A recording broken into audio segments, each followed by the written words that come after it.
Hello বন্ধুরা, আমি শুভ্রনীল। একটা বিষয় হঠাৎ আমার মাথায় এলো অ্যাকচুয়ালি, তো মনে হলো যে তোমাদের সঙ্গে একটু শেয়ার করে নেওয়া যাক। কাল রাত্রি কোন প্ল্যাটফর্মে আসবে এটা তোমরা অনেকেই জিজ্ঞেস করছিলে এবং এতক্ষণে জেনে গেছো। আমার সেটা বিষয় নয় যে কোন প্ল্যাটফর্মে আসছে, তাও আমি তোমাদেরকে জানিয়ে দিচ্ছি। হইচই যে প্ল্যাটফর্মটা রয়েছে, ওটিটি প্ল্যাটফর্ম, সেখানে কিন্তু কাল রাত্রি ওয়েব সিরিজটি রিলিজ করবে। এবার এটা কিরকম, এটা বেসিক্যালি নারী ভিত্তিক একটা কালরাত্রি, একটা মেয়ের জীবনে একটা গুরুত্বপূর্ণ অংশ, বৈবাহিক তার শুরুতে এরকম একটা রিচুয়ালস আমাদের হিন্দু ম্যারেজে, সেই সমস্ত আমি বলেছি। তো সেই সমস্ত রিচুয়ালস এর মধ্যে তার এক বান্ধবী বলে যে সে তার স্বামীকে হারাবে, স্বামী আর বেশি দিন বাঁচবে না। এবার সত্যি কি মারা যাবে, কেন মারা যাবে, কেন বলছে, সেই নিয়ে স্টোরি। মোদ্দা কথা হচ্ছে এই গল্পের নয়নের মণি কিন্তু সৌমিত্রিষা, ঠিক আছে? তাকে কেন্দ্র করেই গল্প। যেমন মিঠাইটা একদম তাকে কেন্দ্রিক ছিল বেসিক্যালি। সিরিয়াল যে কোনো, মিঠাই কেন বলছি, যে কোনো ধারাবাহিক ম্যাক্সিমাম সেইভাবেই লেখা হয়, সেইভাবেই তৈরি।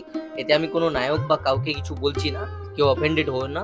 কিন্তু যে কোনো, আজকে যে কোনো তোমরা সিরিয়াল ধরে নাও, সিরিয়াল সবসময় নায়িকা ভিত্তিক হয়, সিনেমাটা নায়ক ভিত্তিক হয়, এবং সেভাবেই আমরাও দেখি অভ্যস্ত সিনেমা বা সিরিয়ালকে।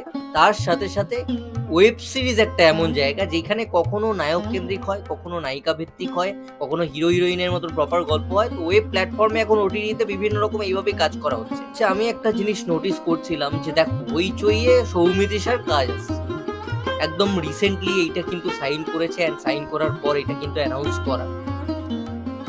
হইচই কিন্তু সৌমিত্রিষারই প্রধান ছবিটা কিন্তু রিলিজ করে। ইয়েস, এটা হচ্ছে পয়েন্ট। এবার কেন আমি কাল রাত্রির সঙ্গে হঠাৎ করে প্রধানকে টেনে আনছি বা গুলিয়ে দিচ্ছি, এখানে আমার যেটুকু মনে হচ্ছে, প্রথমতই তো একটা এই মুহূর্তে একটা কেন্দ্রবিন্দু হয়ে রয়েছে সোশ্যাল মিডিয়া বলি বা জনপ্রিয়তায় বলি, সৌমিত্রিষা একটা বিশাল নাম। তার সাথেও হইচইয়ে কি খুব ভালো রেসপন্স পেয়েছে প্রধান ছবিটা, সেটার থেকেই কি সৌমিত্রিষার কাজ? মানে এটা আমি জাস্ট তোমার সঙ্গে আলোচনা করছি আর কি, একটুখানি ভেবে দেখবে তোমরা। হইচইয়ে প্রধান আসা, প্রধানের ভালো রেসপন্স পাওয়া, টিভিতে এখনো আসা, বাকি আরো অনেকবার টেলিকাস্ট হবে, সিনেমা হলে ভালো একটা রেসপন্স পাওয়া। হইচইয়ে দেবদার ছবি কিনছে এবং দেবদার লাস্ট যে প্রজাপতি টনিক, সেগুলো কিন্তু জি এর সঙ্গে মানে কন্ট্রাক্ট করে সেখানে বিক্রি করা হয়।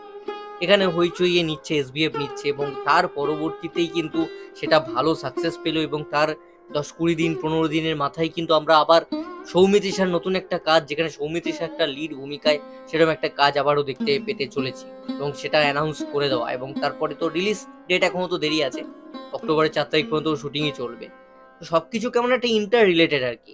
তো সেই পয়েন্টগুলোই হাইলাইট করার জন্য এই ভিডিওটা বানালাম আর কি। বাদ বাকি তো হয়তো অনেক আগে থেকেই এসবিএফ এর প্ল্যান ছিল, জনপ্রিয় মুখ তাকে নিতে চাইবে অ্যাকচুয়ালি। তাকে তো যে কোনো সময় যে কোনো প্রোডাকশন সাইন করাতে চাইবেই। যার যখন বাজার থাকে, মার্কেট থাকে ভাই, তাকে যে কেউ লুফে নিতে চায়। সৌমিত্রিষা এখন পিক ফর্মে আছে, তো যে কেউ চাইবে, যে কোনো প্রোডাকশন হাউস চাইবে, যে কোনো ওয়েব প্ল্যাটফর্ম চাইবে তাকে দিয়ে কাজ করাতে। এটা খুব ভালো দিক।